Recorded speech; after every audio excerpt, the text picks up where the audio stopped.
Boris Johnson. Na Grã-Bretanha, o governo do Boris Johnson chegou ao fim.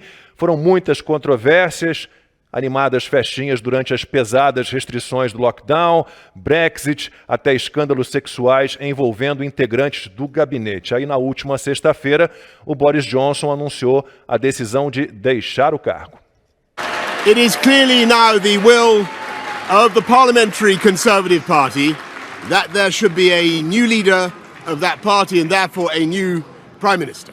And I've agreed with Sir Graham Brady, the chairman of our backbench MPs, that the process of choosing that new leader should begin now. Boris Johnson chegou ao poder em 2019 como uma ascendente liderança conservadora, mas Constantino, o governo dele não foi exatamente um exemplo do conservadorismo, né? Ele pisou muito na bola nesse período então de lockdown, cansou de pisar na bola. Sem dúvida, exatamente o que a Ana vinha dizendo, né? Que o Shinzo Abe defendeu os valores conservadores. O Boris Johnson é chamado de conservador, mas defendeu os valores globalistas. Entrou na onda doriana, entrou na onda chinesa, né? Então, e além de tudo, com muita hipocrisia, doriana mesmo, né? Quer dizer, lockdown para os outros e festinha para mim, né? O caso do Doriana foi Miami, hotel no Rio, tudo sem máscara, enquanto a população estava trancada em São Paulo sem poder trabalhar. Então, assim, acima de tudo, hipocrisia, que não faz distinção entre ideologia. Tem hipócrita de direita e tem hipócrita de esquerda. O que me irritava no Boris Johnson é que o fato dele ser tido como um conservador serviu de escudo para muita gente que falava assim, eu mesmo debati com vários desses, que falavam assim, mas até os conservadores estão adotando as mesmas medidas. E eu falava assim, olha, se o cara está no erro, não me importa qual é o rótulo que ele usa, qual é a coloração que ele diz que tem. Ele está agindo de maneira autoritária e ponto. E era o caso do Boris Johnson. Então, eu acho que justiça foi feita. Ele levou também o nível de endividamento da Grã-Bretanha para patamares assustadores. Claro que tem que levar em consideração aí que tinha uma pandemia, né?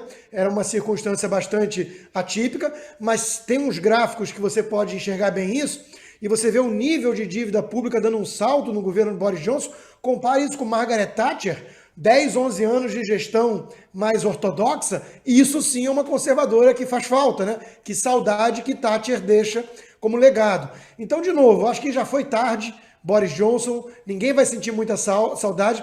A questão do Brexit é importante, é delicado você fazer esse way out, essa saída, porque o Brexit é uma coisa que estava tudo entranhado ali, né? Mas os novos nomes que tem como opção a substituí-lo são todos eles nomes firmes em relação à questão do Brexit, que é importante, foi uma decisão popular, democrática e, na minha concepção, acertada. Chega de Bruxelas, chega de decisão globalista, vamos resgatar a soberania nacional. E esses nomes como candidatos aí a substituí-lo são todos firmes em relação ao Brexit e, quero crer, mais conservadores do que o Boris Johnson. Já foi tarde. Ana, ao contrário do Brasil, o Reino Unido tem um partido conservador, mas isso, como a gente vê, não significa que todo mundo ligado ao partido seja um conservador. Aqui eu escrevi um artigo para a Oeste essa semana exatamente falando da saída do Boris Johnson, e aqui nos Estados Unidos eles falam good riddance, né? Como um já vai tarde. E é isso que o Rodrigo disse, não adianta você colocar o crachá de conservador, você dizer que é conservador, eu faço parte do Partido Conservador, mas suas ações não são conservadoras, não seguem à risca os princípios do conservadorismo, seja o britânico, seja o americano, seja o brasileiro que está engatinhando também. Muita gente quer comparar já Boris Johnson com Bolsonaro.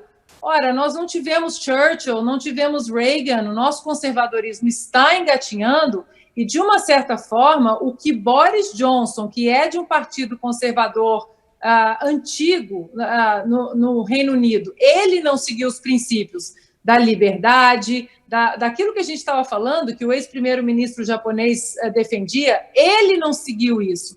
Mas no Brasil, o presidente Bolsonaro vem seguindo exatamente o que o Partido Conservador na Inglaterra segue como princípios. Nós não temos o parlamento britânico, né, é diferente o nosso sistema, nós não temos o Congresso americano, o nosso Congresso é uma coxa de retalhos, tem o centrão que vai para cá, que vai para lá.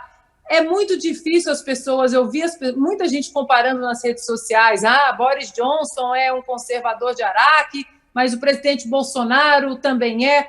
Não tem como a gente comparar, nós estaremos comparando melancia com limão, porque o passado é muito diferente. Agora, o que nós aprendemos com a saída do Boris Johnson, com a entrada do Joe Biden na Casa Branca, o conservadorismo vindo à tona em outros países também, a Argentina caindo, é que o presidente Bolsonaro ele vem defendendo, pode não ser totalmente conservador, seja por causa do nosso Congresso, que é uma coxa de retalhos, porque não temos tradição em nenhum partido conservador, né, enraizado dessa maneira, mas o que o presidente Bolsonaro vem defendendo é exatamente o que Boris Johnson não defendeu no Reino Unido, né? O pilar da liberdade, da decisão médica, uma agenda anti-lockdown, né? O presidente Bolsonaro falou durante 2 anos, vai fechar a economia, vai quebrar tudo. Olha os Estados Unidos agora, com uma inflação de 8,6% ao ano, né? Porque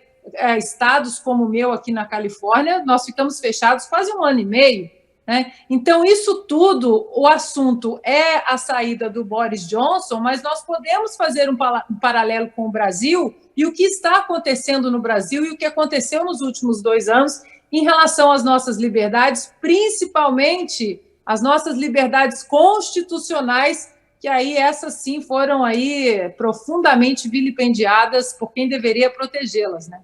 Eu também não vejo termo de comparação, né, nenhum entre Bolsonaro e Boris Johnson, Augusto, mas eu vejo, por exemplo, entre Boris Johnson e João Dória.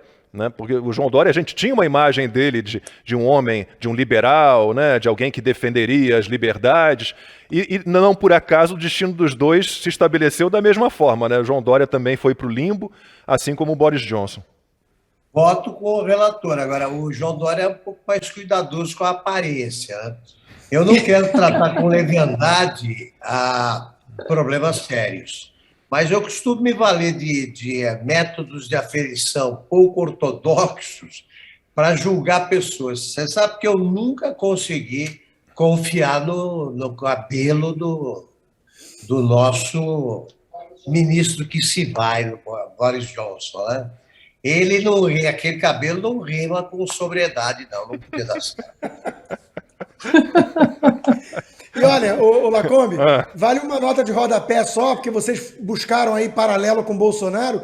A turma da oposição no Brasil está tão desesperada que o fato do Boris Johnson ter colocado lá um assessor acusado de assédio, o pessoal logo buscou um paralelo com o caso do Pedro Guimarães da Caixa. Só que não tem absolutamente nada a ver. O Boris Johnson saberia do caso e mesmo assim indicou. O Bolsonaro não soube de nada. Quando veio a denúncia, aceitou na mesma hora a decisão de afastamento do presidente para averiguar o que aconteceu mesmo e colocou uma mulher, e aliás muito capaz, com um currículo muito extenso, no seu lugar. Quer dizer, qual é o paralelo? É desespero da oposição isso.